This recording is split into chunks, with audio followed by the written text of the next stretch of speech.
क्या ये अच्छा होगा कि आपने सदर को इंतहाई नाकारा रखा है, जिसको शेरवर कहना तो आता नहीं है, तो क्यों ना ये एजाज आज इस तहरीक को दिया जाए कि इब्तिदा भी हबीब सिद्दीकी से करवाई जाए और इंतहा। ये तो बहुत अच्छी बात है। बहुत अच्छी और बात है। ये बिल्कुल हाँ, ऐसा होता है। और वैसे भी जो है वो सदर की बात तो हम टाल नहीं सकते। हाँ, क्या बात तो है, ये बात है। वो कुर्सी नहीं ला सकते हैं। जी, तो मैं लेकिन मैं ये चाहूँगा कि जनाब हबीब सिद्दीकी साहब को दावत कलाम देने से पहले मैं इशफाक साहब से ही ये गुजारिश करूँगा कि वो उनका एक मुख्तसर सा तारुफ, ताकि उनके कलाम से पहले जो है वो उनका तारुफ पेश होना ज़रूरी है। हबीब सिद्दीकी एक ऐसे सर्किल में मुझे मिले जहाँ उस वक्त के जय्यद लोग किस्म में उसमें शामिल थे, शेरी हवाले से, नसरी हवाले से, गुफ्तगू के हवाले से, अपने अपने शोबों में कारकर्दगी के हवाले से, सब अपनी जगह हर शख्स जो था वो आफ्ताब था अपने ज़माने।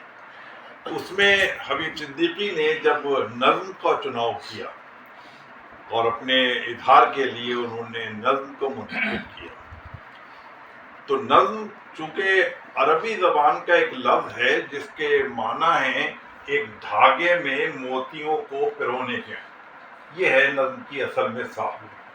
अब वो नज़्म को बेरारबी का शिकार करके कहीं नसरी नज़्म और कहीं नज़्म मुहर्रा और कहीं नज़्म आज़ाद नज़्म के नाम दे दिए गए, इसलिए उसको रोका नहीं गया कि इजहार की पाबंदी अदब में कहीं पर इजाज़त नहीं देती किसी भी शख्स पे आप इजहार की पाबंदी करें। लिहाजा वो नसरी नज़में भी चलीं, आज़ाद नज़में भी चलीं और हर तरह की नज़्म जिस तरह लोगों ने कही। हबीब सिद्दीकी की नज़्म की जो खासियत है वो ये कि वो मुक़य्यद नज़में कहते हैं, और ज़्यादातर नज़में जो मैंने इनकी सुनी वो मुखम्मस होती हैं, और पता चलता है कि उस नज़्म के अंदर एक नफ्स मज़मून होता है जिसको नज़्म किया जाता है। शेर जब कहा जाता है तो आप एक शेर को शेरियत का जामा पहनाते हैं, लेकिन जब नज़्म कही जाती है तो एक मकसदियत को आप इजहार का पैटर्न देते हैं। तो नज़्म कहना बमुकाबले शेर कहने के, अगर तकाबुल किया जाए तो अच्छा नहीं लगेगा, लेकिन नज़्म एक मुश्किल अमर है बमुकाबले शेर के, क्योंकि वो शेर जो है दो मिसरों में आपने बात कही और आपका एक शेर मुकम्मल हो गया, लेकिन नज़्म जब तक अपने आखिरी बंद तक और आखिरी मिसरे तक नहीं पहुंच जाती उस वक्त तक नज़्म जो है वो अपनी उस हैयत के साथ सामने नहीं आती जो शायर का अपना मतमईन नज़र होता है।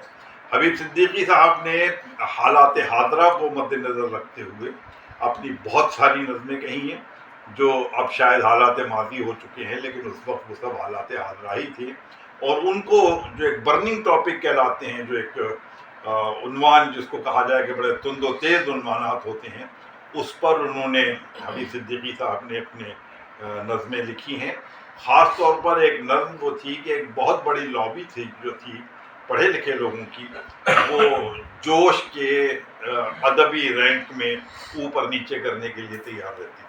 लेकिन अगर आपको मौका मिला सुनने का, जो हबीब साहब ने जोश पर जो नज़्म कही है, उससे वाकई पता ये चलता है कि जोश की अजमत को लोगों ने सही तरीके से समझा नहीं। उसमें जोश की ज़ाती हैसियत या ज़ाती किरदार या उनका एक रहन सहन का जो अंदाज़ था वो लोगों के जहन में ज़रा हावी हो गया है, इसलिए अदबी और इल्मी जोश जो है वो ज़रा सा नाम के से परागंदा हुआ। लेकिन हबीब सिद्दीकी ने अपनी नज़्म में जो जोश की सफाई की है और जो उसको प्रेजेंटेशन दी है जोश को, तो ऐसा लगता है कि आप मसमसा के रह जाएंगे कि मैंने जोश को पढ़ा किया। हबीब सिद्दीकी साहब की सारी नज़में उन्वानी हैं, और किसी न किसी उन्वान कहता है तो उन्होंने नज़्म कही है, और पूरी नज़में उनको उठाकर देख लीजिए, उनका जो एक मजमूए कलाम है नज़मों का वो देख लीजिए, कहीं पर उन्होंने भर्ती की और बेकार की शायरी नहीं की है, कम की है नहीं की है, लेकिन जहाँ पर की है उसमें मकसदियत है और उस मकसद का इजहार है और उस